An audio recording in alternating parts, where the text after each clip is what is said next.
Мы в Стамбуле.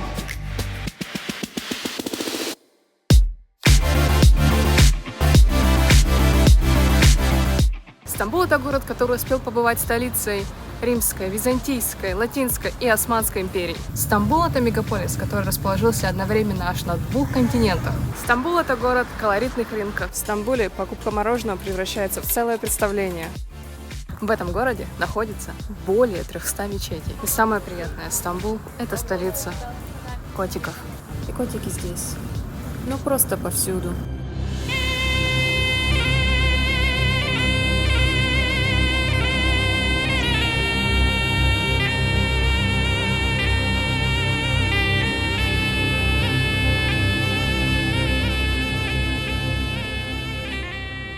Все путеводители советуют вам, если у вас всего один день в Стамбуле, посетить собор Айя София. Собор Айя София был построен аж в 537 году и в течение 900 лет служил патриаршим православным собором Константинополя. А когда в 1453 году турки захватили Константинополь, он превратился в мечеть.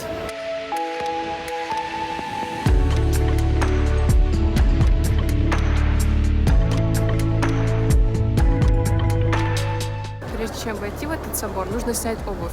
И на входе есть специальные ящики для обуви.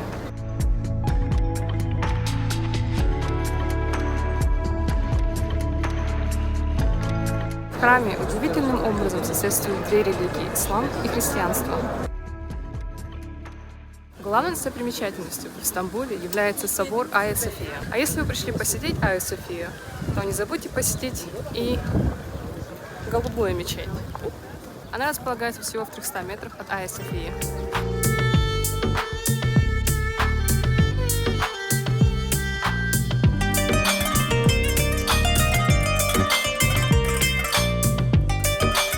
Если вы забыли найти платок или юбку, то на входе можно взять на прокат платок или юбку.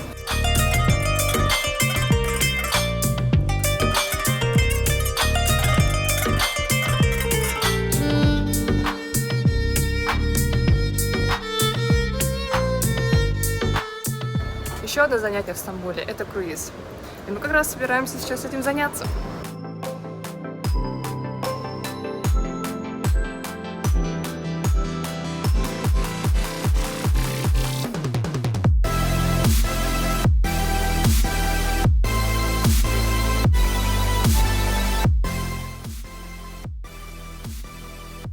Мы отправляемся на круиз по проливу Босфор. Этот пролив соединяет Черное море с Мраморным и разделяет Азию и Европу. С этой стороны Европа, а с этой Азия. Наш круиз длился 4 часа, в течение которых мы могли насладиться видами ночного Стамбула, отведать вкусный ужин и посмотреть разные танцы.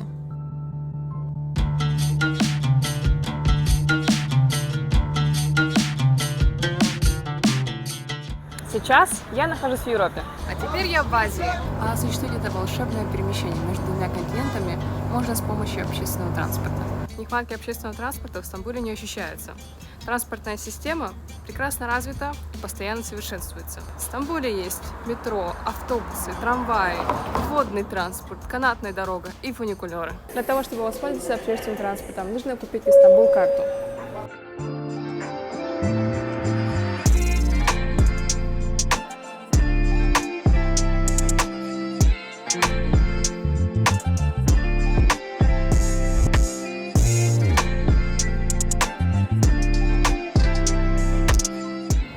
Мы отправляемся от пристани Минюню на пароме до азиатского континента. Для проезда нам понадобилась Истанбул карта, которую мы купили ранее. Проезд нам обошелся примерно в 44 цента. Это огромный паром, на который заезжают огромные машины. На этом пароме есть довольно просторный салон для пассажиров.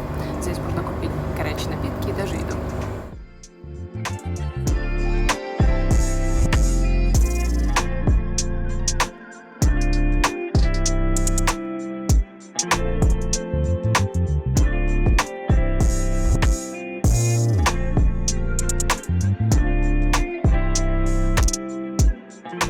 От Европы до Азии ходят паромы каждые 15 минут, и дорога занимает тоже примерно 15 минут.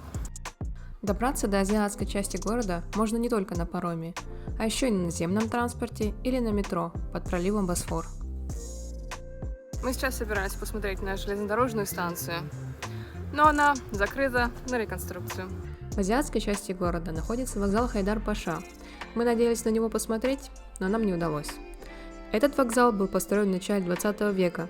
Именно отсюда начинались железнодорожные пути, ведущие из Стамбула в Багдад.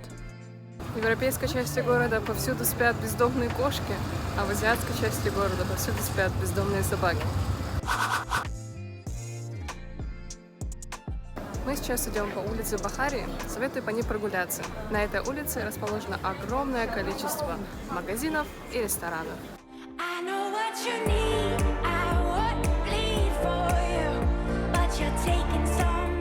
В азиатской части города значительно поменьше туристов, чем в европейской.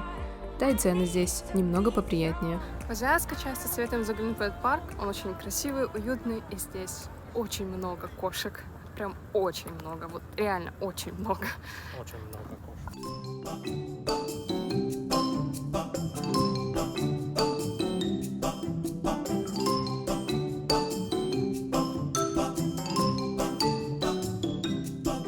Стамбул, возможно, самый дружелюбный к котам город.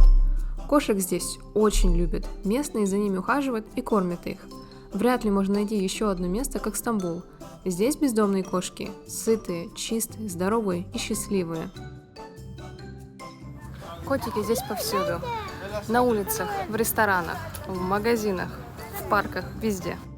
Здесь им разрешено все, и никто их не тревожит. Так почему же в Стамбуле так много кошек? Кошки появились в городе, скорее всего, еще в османские времена. Тогда кошки были защитниками и спасали город от мышей и крыс. Также широкое распространение кошек может быть связано с тем фактом, что кошки в исламе считаются чистыми животными. А еще есть легенда, которая гласит, что когда в рукав халата пророка Мухаммеда заползла змея, кошка смело набросилась на нее и загрызла. А одно из преданий повествует о том, что пророк во время чтения проповеди часто держал кошек на коленях. Кошки здесь очень дружелюбные, не боятся людей и охотно просят, чтобы их погладили. И даже могут сесть с собой рядом, когда ты пьешь кофе.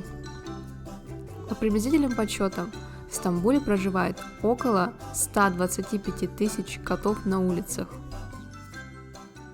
Этот парк – это прекрасное место, чтобы прийти сюда, полюбоваться на котиков или устроить пикник с видом на море.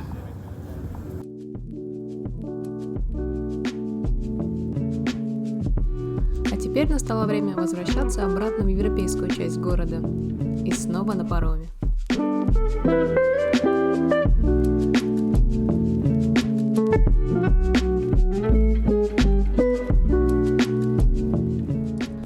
Вернемся к теме общественного транспорта в Стамбуле. В Стамбуле есть две фуникулерные линии, самой старой из которой является Turner. Она является самой старой линией подземного метро в континентальной Европе и второй самой старой в мире после лондонской. Эта карликовая линия была построена еще в 1875 году. Здесь курсируют два вагончика, соединяющих станции Бейюклу и Каракөй.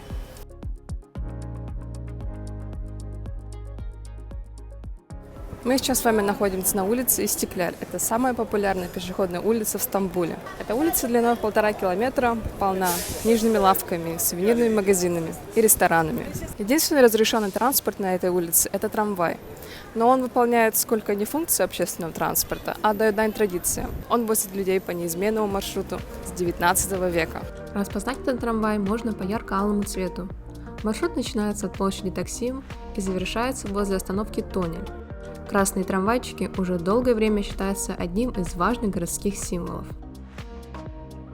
В Стамбуле покупка мороженого превращается в целое представление.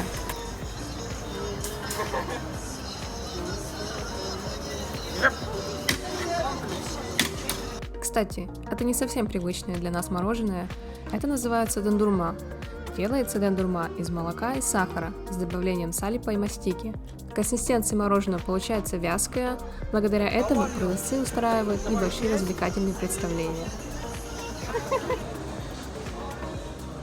Здесь я вам хочу порекомендовать несколько мест, где можно недорого поесть. В этом ресторане можно бюджетно поесть на крыше, и меню здесь разное. Чтобы сюда попасть, нужно зайти в этот магазин и подняться на лифте на крышу. Здесь готовят вкусную пиццу, салаты и десерты.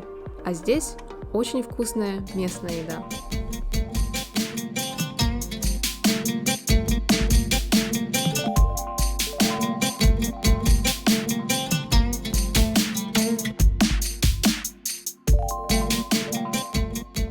Еще одна важная достопримечательность Стамбула – это Галатская башня. Эта башня располагается недалеко от улицы Истикляль. Но чтобы туда попасть, нужно сначала стоять в очереди, чтобы купить туда билет.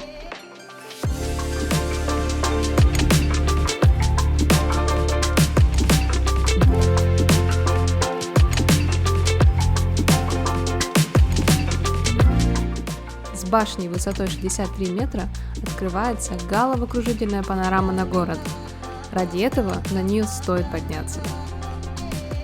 Эта башня была построена в середине 14 века и служила пожарной башней. Теперь за $10 сюда могут подняться туристы и посмотреть на город.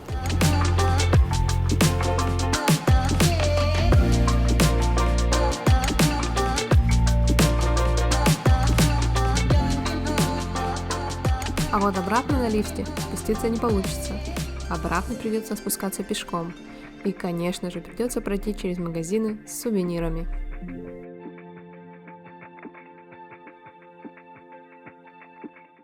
С населением свыше 15 миллионов человек Стамбул является одним из самых населенных городов в мире.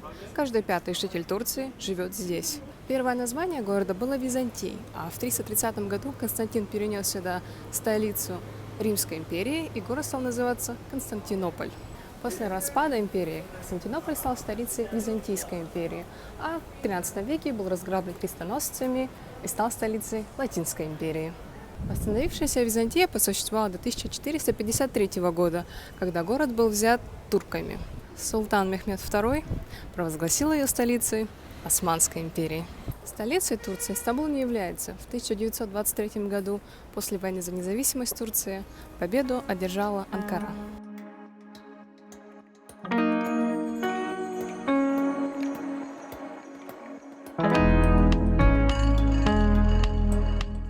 Я вам сейчас хочу показать бесплатную смотровую площадку. Чтобы сюда попасть, нужно добраться до вот этого парка. Это такой уютный парк, в котором не так много людей. А еще в этом парке есть небольшой водоем, в котором плавают черепашки.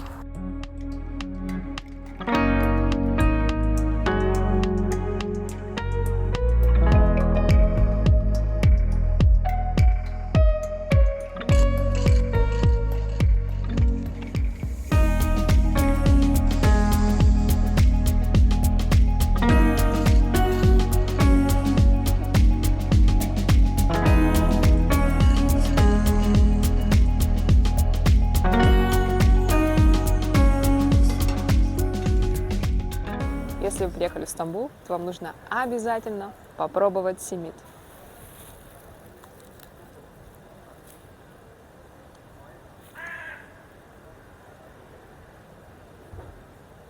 Ну или не обязательно.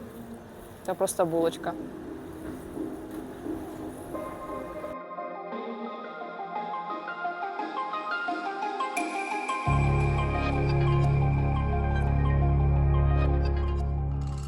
Сейчас я собираюсь прокатиться на канатной дороге.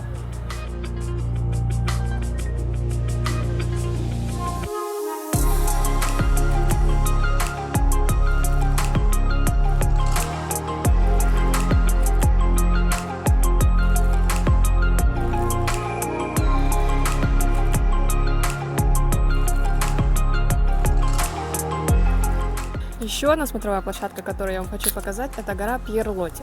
Чтобы сюда подняться, нужно воспользоваться фуникулером, а для этого нам понадобится та же самая Istanbul Card.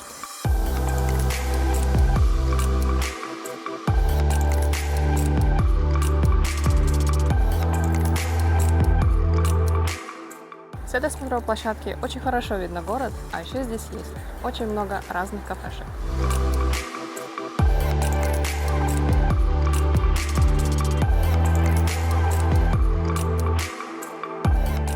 Вы уже, наверное, проголодались. Давайте немного поговорим о еде. Нельзя просто взять и уехать из Стамбула и не попробовать местный кебаб. Кебаб – это приготовленное на огне мясо, которое часто подается овощами. Что это? Не знаю. Это пиде. Пиде – это что-то вроде турецкого варианта пиццы. Как правило, имеет вот такую продолговатую форму с закрученными краями. I don't know what it's called. Lahmacun. А это еще один вариант пиццы. Но на этот раз это тонкая хрустящая лепешка с мясом и пряностями. Тантуни – это лаваш с мелко нарубленным мясом. В городе также можно отведать мидии, и я тоже их решила попробовать. Я попробовала мидии с рисом, но на вкус я смогла почувствовать только рис и приправы. И, конечно же, лукум. В Стамбуле вы можете купить лукум разного цвета и разной формы. А если вы покупаете лукум на базаре, то вы даже можете его попробовать перед покупкой. Кондитерская Хафиз Мустафа. Здесь можно купить красиво упакованные сладости для подарка, но цены здесь немного кусаются. Если вы просто хотите отведать турецкий лукум, то отправляйтесь на базар. Там можно недорого купить лукум на развес. Здесь можно не только купить лукум для подарка, также здесь можно отведать турецкие десерты. Я сейчас сижу в Хафиз Мустафа, мне только что принесли мой десерт. Это пахлава. В переводе на русский это означает раскатать. Для изготовления пахлавы используют слоеное тесто, которое раскатывают в тонкий лист, затем обмазывают маслом, посыпают разными орехами и другими смесями.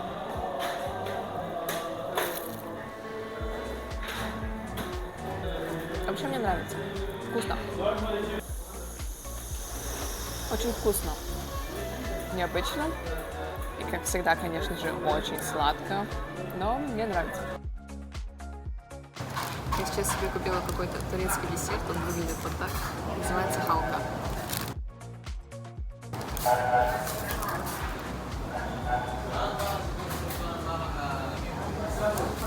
Вообще, странный вкус.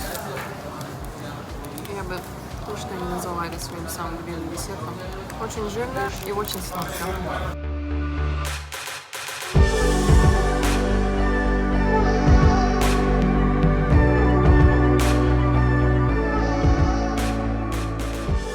Во времена Константина Великого народы часто нападали друг на друга, и чтобы защитить новую столицу Римской империи, Константин построил стены.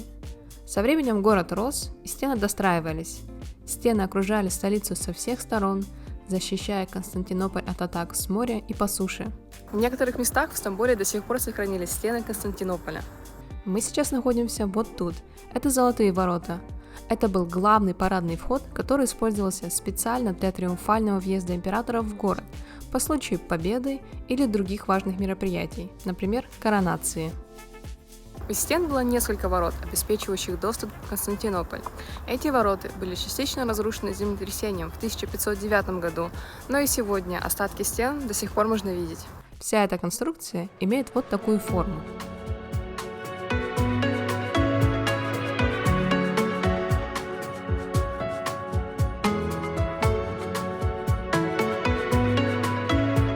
Здесь можно даже подняться на башню, и отсюда откроется замечательный вид на город. Но чтобы подняться, придется немножечко поплутать по лабиринтам. Вы только посмотрите, какая красотища!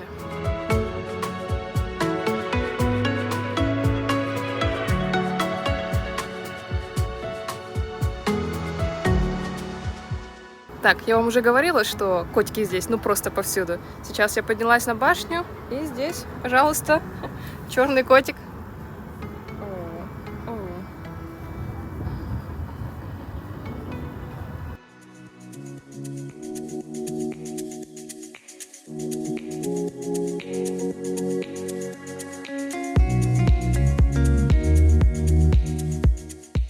Если вы в Стамбуле, то нельзя пропустить Гранд-базар. Это один из самых крупнейших крытых рынков в мире. Его площадь равна 30 тысяч квадратных метров.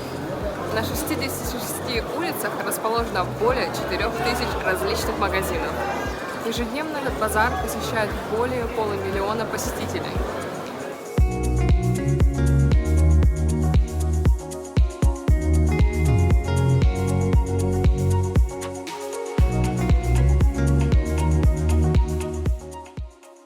Рядом с Айей Софией находится дворец Топкапы. Дворец Топкапы. Это был главный дворец в Османской империи до середины 19 века. А после падения Османской империи этот дворец был превращен в музей. Сейчас он является одним из самых крупнейших по площади музеев в мире. Территория этого дворца разделена на несколько частей. Попасть в первую часть можно бесплатно, а чтобы идти дальше, нужно платить. Общая площадь дворцового паркового ансамбля, окруженного высокими стенами со всеми примыкающими садами и пристройками, составляет более 700 тысяч квадратных метров. В этот знойный день мы решили ограничиться лишь бесплатной частью этого парка.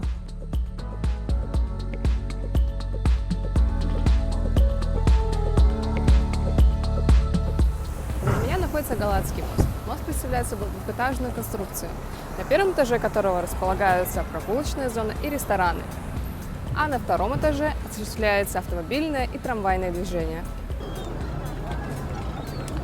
Эта великолепная конструкция располагается над бухтой Золотой Рог. Сюда приходят, чтобы полюбоваться красивыми видами пролива Босфор. А еще здесь очень сильно любят рыбачить.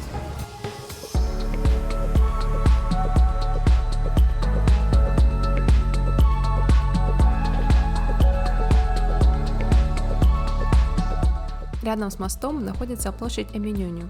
Здесь располагается пристань, с которой можно отправиться в азиатский континент. Недалеко от площади находится мечеть Сулеймание, на которую стоит посмотреть. К площади примыкает египетский базар или базар специй. Изначально здесь торговали индийскими пряностями, которые везли из Индии через Египет. Отсюда и название базара. Сейчас в здании располагаются сотни лавок, которые торгуют не только специями. А если вы любите рыбу, то вам нужно прийти сюда. Здесь можно купить разные блюда с рыбой. Я себе заказала вот такой бутерброд. Рыбка немного костлявая, но в целом вкусно. Рыбу здесь готовят на вот таких лодках. А еще здесь можно попробовать напиток из огурца, капусты квашеной и имбиря.